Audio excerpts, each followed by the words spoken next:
የአውሮፓ ህብረት በዚህ ሳምንት በሰብአዊ መብት ደንቦቹ መሰረት 20 ያህል የኢራን ግለሰቦችንና ተቋማትን ይቀጣል ተብሎ ይጠበቃል። ነገር ግን በፈረንሳይ ተቃውሞ ምክንያት የኢራንን የአብዮታዊ ጥበቃ ሰራዊት ወደ አሸባሪዎች ዝርዝር ውስጥ ይካተታል ተብሎ አይጠበቅም ሲሉ ባለስልጣናት ተናግረዋል። የአውሮፓ ህብረት የውጭ ጉዳይ ሚኒስትሮች ሐሙስ ዕለት ብራስለስ ውስጥ ሲሰባሰቡ በኢራን ያለው ሁኔታ ውይይት እንደሚያደርጉና በአዲስ ማዕቀብ ላይ ፊርማቸውን ያኖራሉ ተብሎ ይጠበቃል። አዲሶቹ እርምጃዎች ኢራን ለድሮንና ለሚሳኤል ምርት ልትጠቀምባቸው የምትችላቸውን ክፍሎች ላይ የውጭ ንግድ ገደቦችን ያካትታል ተብሏል። ይህም ገደቦች ከህብረቱ በሩሲያ ላይ ካለው ፖሊሲ ጋር ያስተካክለዋል። አንዳንድ የኢራን ግለሰቦችና ተቋማት ለሩሲያ ድጋፍ በመስጠታቸው ይቀጣሉ ሲሉ ባለስልጣናቱ ገልጸዋል። ከ1979 የኢራን እስላማዊ አብዮት በኋላ የአስተዳደር ስርዓትን ለመጠበቅ የተቋቋመው የእስላማዊ አብዮታዊ ጥበቃ ጦር በሀገሪቱ ውስጥ ትልቅ ተጽዕኖ አለው። የኢኮኖሚውንና የታጠቁ ኃይሎችን ሰፊ ክፍሎች ይቆጣጠራል። እንዲሁም የኢራንን የባለስቲክ ሚሳይልና የኒኩሌር ፕሮግራሞችን በበላይነት እንዲመራ ተደርጓል። አንዳንድ የአውሮፓ ህብረት አባል ሀገራት ከዚህ ቀደም የእስላማዊ አብዮታዊ ጥበቃ ጦር በህብረቱ የአሸባሪዎች ዝርዝር ውስጥ እንዲካተት ግፊት ቢያደርጉም ሌሎች ግን ከኢራን ጋር ያለውን ግንኙነት ሙሉ በሙሉ ሊቋረጥ ይችላል በሚል ስጋት ጥንቃቄ ሲያደርጉ ቆይተዋል። የኢራን ተቃውሞዎችና የባለስልጣናቱ የኃይል ምላሽ ግን በዚህ ሳምንት የአውሮፓ ህብረት ሚኒስቴሮች ስብሰባ ቀደም ብሎ በአሸባሪነት የመወሰን ክርክሩን እንደገና ቀስቅሰውታል። ከታህሳስ ወር ጀምሮ በመላው ኢራን የተካሄዱ ጸረ መንግስት ተቃውሞዎች ከ1979 እስላማዊ አብዮት ወዲህ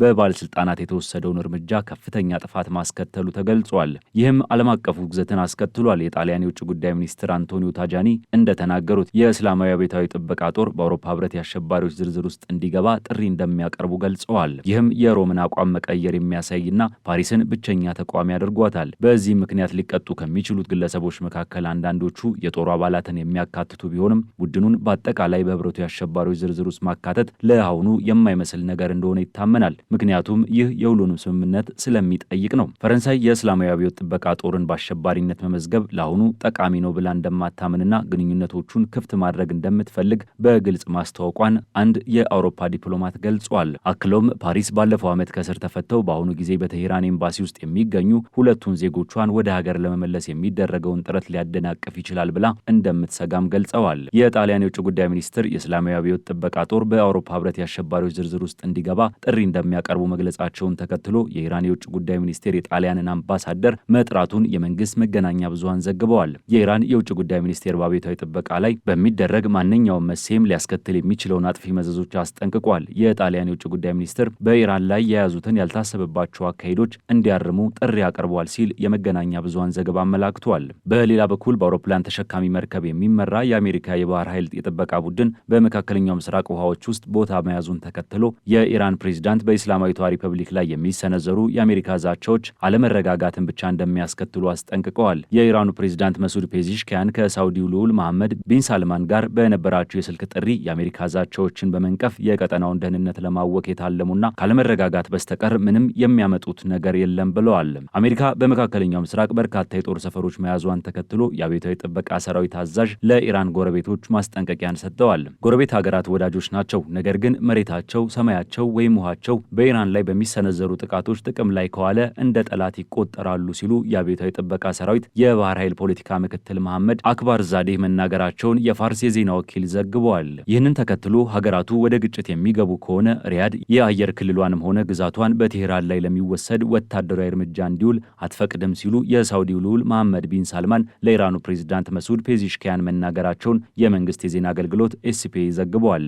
ከፔዚሽኪያን ጋር በስልክ ባደረጉት ውይይት ልዑሉ በክልሉ ያለውን ደህንነትና መረጋጋት ለማጠናከር ልዩነቶችን በውይይት ለመፍታት የሚደረገውን ማንኛውንም ጥረት ሀገራቸው እንደምትደግፍ አረጋግጠዋል። ቀደም ሲል የኢራን መገናኛ ብዙሃን ፔዚሽኪያን ለቢን ሳልማን እንደተናገሩት ቴሄራን ጦርነትን የሚከላከል ማንኛውንም በዓለም አቀፍ ሕግ ማዕቀፍ ውስጥ ያለ ሂደትን እንደምትቀበል ዘግበው ነበር። መሱድ ፔዚሽኪያን ቴሄራን በዓለም ላይ ያሉ ሰዎች ሁሉ በሰላምና በእርጋታ አብረው እንዲኖሩ ትፈልጋለች ብለዋል። ቴሄራን ሰላምን የሚያበረታቱና ጦርነትን ለመከላከል የሚረዱ ማንኛውንም ውጥኖች በደስታ እንደምትቀበል የኢራኑ ፕሬዝዳንት መሱድ ፔዚሽኪያን በስልክ ውይይቱ ወቅት ተናግረዋል። ኢራን በሀገር መብቶች ላይ ክብርን መሰረት በማድረግ በዓለም አቀፍ ሕግ ማዕቀፍ ውስጥ ሰላምን፣ መረጋጋትንና ጦርነቶችንና ግጭቶችን ለመከላከል የሚረዳትን ማንኛውንም ሂደት ለመቀበል ሁልጊዜም ዝግጁ ናት። ምክንያቱም በዓለም ላይ ያሉ ሰዎች ሁሉ በሰላምና በእርጋታ አብረው እንዲኖሩ እንፈልጋለን ሲሉ ፔዚሽኪያን ተናግረዋል። ኢራን በዚህ ወር መጀመሪያ ላይ በተቃውሞዎች ላይ የወሰደችው እርምጃና የኢንተርኔት መቆራረጥን ተከትሎ ትራምፕ ስለ ጣልቃ ገብነት የተለያዩ ምልክቶችን ሲሰጡ ቆይተዋል። ይህም አንዳንድ የኢራን አስተዳደር ተቃዋሚዎች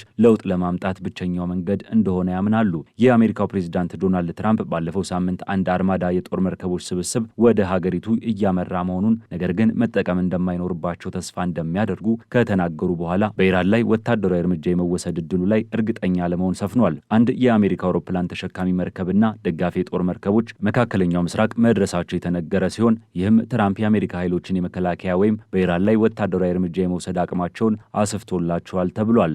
ኒውዮርክ ታይምስ እንደዘገበው ትራምፕ የኢራን መንግስት አቋም እየተዳከመ መሆኑንና ስልጣኑ ከ1979 በኋላ በጣም ደካማው ደረጃ ላይ እንደሚገኝ የሚያሳዩ በርካታ የአሜሪካ የመረጃ ሪፖርቶች እንደደረሳቸው ተነግሯል። የአሜሪካው ሴናተር ሊንዲሴ ግርሃም ለጋዜጣው እንደተናገሩት በቅርብ ቀናት ውስጥ ከትራምፕ ጋር ስለ ኢራን መነጋገራቸውንና ግቡ ስርዓቱ እንዲያከትም ማድረግ ነው ብለዋል። ስለ ባለስልጣናቱ ተቃዋሚዎች አያያዝም ሲናገሩ ዛሬ መግደላቸውን ሊያቆሙ ይችላሉ፣ ነገር ግን በሚቀጥለው ወር በስልጣን ላይ ከቆዩ በዚያን ጊዜ ይገድሏቸዋል ብለዋል። በኢራን በከፍተኛ ደረጃ ለተጀመረው ህዝባዊ ተቃውሞ ዋነኛ ምክንያት ተደርጎ የተወሰደው የሀገሪቱ ገንዘብ የመግዛት አቅም መዳከም ነበር። ይሁን እንጂ አሁንም ገንዘቡ በከፍተኛ ደረጃ መዳከሙን መቀጠሉን የምንዛሬ ክትትል ድረገጾችን ጠቅሶ ሮይተርስ ዘግቧል። አሁን ላይ የኢራን ገንዘብ በአንድ የአሜሪካ ዶላር 1.5 ሚሊዮን ሪያል ሆኖ ታይቶ የማይታወቅ ዝቅተኛ ደረጃ ላይ መውረዱ ተነግሯል። የኢራን ገንዘብ በዚህ ወር ብቻ 5 በመቶ ያህል ዋጋውን አጥቷል። አዲስ የተሾሙት የኢራን ማዕከላዊ ባንክ ገዢ አብዱል ናስር ሄሜቲ በበኩላቸው የውጭ ምንዛሬ ገበያው ተፈጥሯዊ ሂደቱን እየተከተለ ነው ብለዋል። ታህሳስ 28 ቀን በቴሄራን ግራንድ ባዛር በኢኮኖሚ ችግር ምክንያት የተጀመረው ተቃውሞ